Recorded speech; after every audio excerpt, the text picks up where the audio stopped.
افشوا السلام وآتموا الطعام وصلوا الارحام وصلوا باللیل والناس نیام تدخلوا الجنۃ بسلام، اور آپ منبر سے اتر گئے. 4 کلمات. کیا آپ نے فرمایا؟ افشوا السلام، لوگوں اسلام کو پھیلاؤ.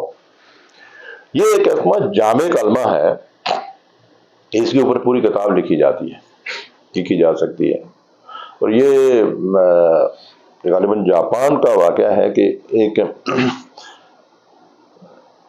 خاتون تھی، وہ کسی جامعہ کی طالبہ تھی، تو اس نے دیکھا کہ جتنے وہاں مسلم اسٹوڈنٹس تھے، انٹرنیشنل یونیورسٹیاں ہوتی ہیں تو ان میں تو پوری دنیا کے لوگ ہوتے ہیں، ہر مذہب کے لوگ ہوتے ہیں. تو جو مسلمان اسٹوڈنٹ تھے، کسی بھی ملک سے ان کا تعلق ہو، تو وہ لکھتی ہے کہ جب بھی وہ آپس میں ملتے تو وہ ان کے سلام کا اور ان کی ملاقات کا طریقہ ایک ہی تھا، ان کے الفاظ ایک ہی تھے. خواہ وہ عرب سے ہوں، عجم سے ہوں، مطلب یہ کہ یورپ سے ہوں، کہیں سے، وہ ایک دوسرے کو السلام علیکم کہتے تھے.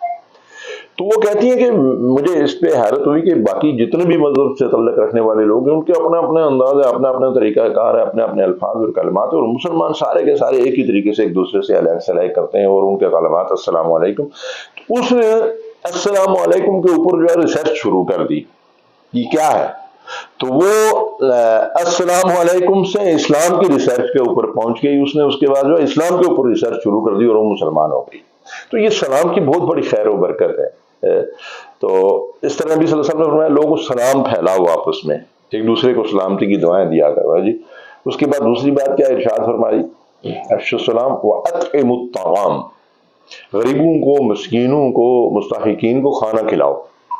اور یہ تو قرآن مجید میں جا بجا اس کی جو ہے وہ ترغیب دی گئی ہے کہ غریب اور مستحقین کو جو ہے وہ کھانا کھلانا بہت بڑے اجر و ثواب کا باعث ہے. تو یہ دوسری بات آپ نے ارشاد فرمائی.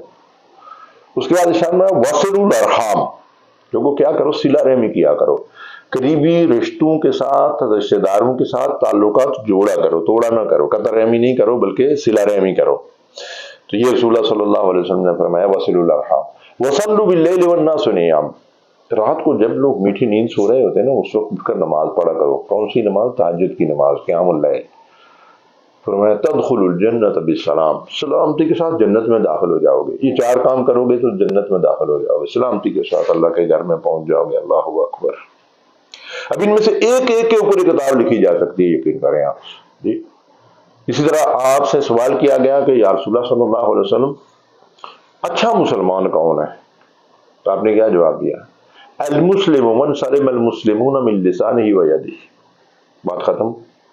بہت ساری لمبی چوڑی تعریف کی جا سکتی تھی. مسلمان نمازیں پڑھتا ہے، روزے رکھتا ہے، یہ کرتا ہے، مطلب یہ ہے کہ صلہ رحمی کرتا ہے، لوگوں کے ساتھ اچھا برتاؤ کرتا ہے، بڑوں کا احترام کرتا ہے، چھوٹوں، بہت کچھ کہا جا سکتا تھا نا.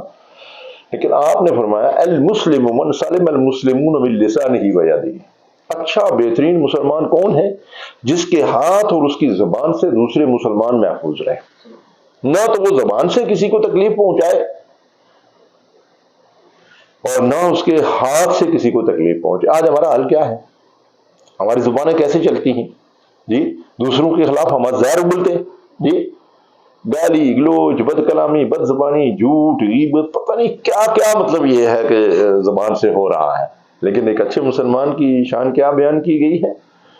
زبان سے کسی کو اذیت اور تکلیف نہیں دیتا. اور رسول اللہ صلی اللہ علیہ وسلم نے ایک موقع پہ ارشاد فرمایا کہ یہ زبان کا جو نشتر ہے نا، یہ تیر اور تلوار سے زیادہ سخت ہوتا ہے.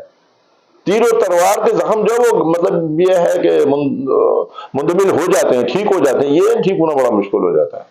بعض اوقات آدمی زبان سے ایسی بات نکالتا ہے کہ ساری زندگی کوشش کرتا رہے تو اس کی تلافی نہیں کر سکتا. تو کتنا زبردست آپ نے ارشاد فرمائی بات. تو اس طرح